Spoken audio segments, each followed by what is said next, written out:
హరే కృష్ణ. అచ్యుతాష్టకం. అచ్యుతం కేశవం రామనారాయణం కృష్ణదామోదరం వాసుదేవం భజే.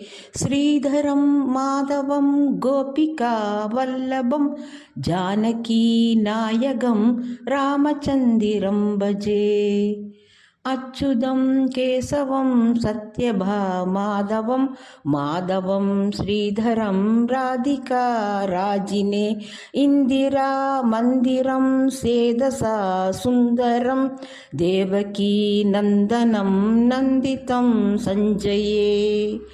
విష్ణవే జిష్ణవే సంగినే చక్రిణే రుక్మిణీ రాధినే జానకీ జానయే వల్లభీ వల్లభ యదార్చిదా యాత్మనే కంస విధ్వంసినే వంశినే తే నమః.